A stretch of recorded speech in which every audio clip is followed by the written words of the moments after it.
సింగరేణి కార్మికులకు bonus ప్రకటనపై blame game నడుస్తోందా? ప్రభుత్వం ప్రకటించిన 33% వాటాపై విపక్ష కార్మిక సంఘాలు ఆందోళన చేయడానికి కారణాలేంటి? గుర్తింపు పొందిన ఏఐటీయూసీ చెప్పిందేంటి?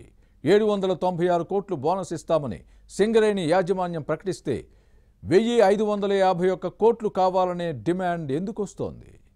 What's the story?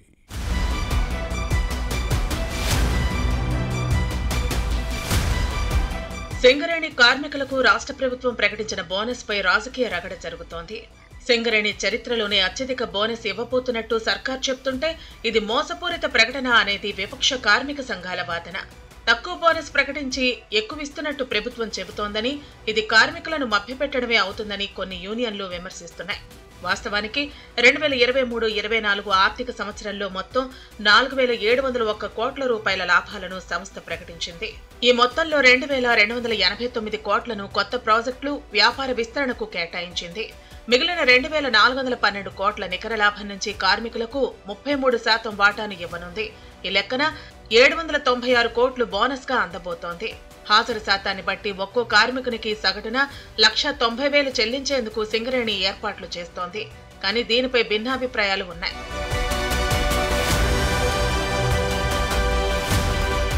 అదే సమయంలో తమ ఒత్తిడితోనే ఈసారి బోనస్ పెరిగిందని గుర్తింపు కార్మిక సంఘం, ఏఐటీయూసీ, ప్రాతినిధ్య యూనియన్, ఐఎన్టీయూసీ నేతలు వాదిస్తున్నారు. అయితే వీరి ప్రకటనలపై మిగతా కార్మిక సంఘాలు, రాజకీయ పార్టీలు అభ్యంతరం వ్యక్తం చేస్తున్నాయి. 4701 కోట్ల లాభాల నుంచి 33% వాటా రూపేణ 1551 కోట్ల బోనస్ కార్మికులకు అందాల్సి ఉందని లెక్కలు చెబుతున్నాయి. కానీ కేవలం 796 కోట్లు మాత్రమే ప్రకటించడాన్ని తప్పుపడుతున్నాయి. ప్రభుత్వ తీరును నిరసిస్తూ బీఆర్ఎస్ అనుబంధ తెలంగాణ బొగ్గుగని కార్మిక సంఘం, హెచ్ఎంఎస్, బిఎంఎస్, సిఐటియు తదితర సంఘాలు కోల్ బెల్ట్ వ్యాప్తంగా ఆందోళనలు చేస్తున్నాయి.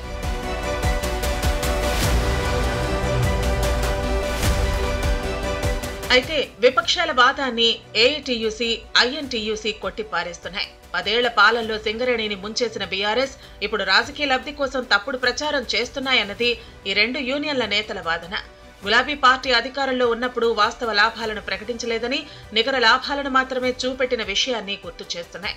2022-23 ఆర్థిక సంవత్సరంలో సింగరేణి 33,000 కోట్ల టర్నోవర్ చేస్తే అప్పటి ప్రభుత్వం 2,222 కోట్ల లాభాలను మాత్రమే ప్రకటించిన విషయాన్ని ప్రస్తావిస్తున్నాయి.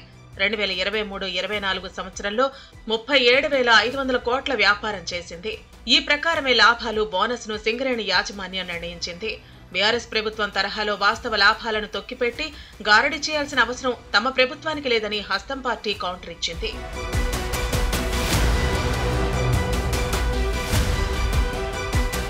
మరోవైపు బోనస్ విషయంలో విపక్ష యూనియన్లు చేస్తున్న ఆందోళనలను మెజార్టీ కార్మికులు లైట్ తీసుకుంటున్నారు. ఆయా కార్మిక సంఘాల కార్యకర్తలు మినహా మిగతా కార్మికులు పెద్దగా పట్టించుకోవడం లేదు. ఈ నేపథ్యంలో అక్టోబర్ 9న బోనస్ చెల్లించేందుకు సింగరేణి ఏర్పాట్లు చేస్తోంది. దీనికి తోడు ఒక్కొక్కరికి 25,000 చొప్పున ఫెస్టివల్ అడ్వాన్స్ కూడా ఇవ్వనుంది. యూనియన్ల వాదనలు పక్కన పెడితే కార్మికులు మాత్రం బోనస్ పై హర్షం వ్యక్తం చేస్తున్నారు.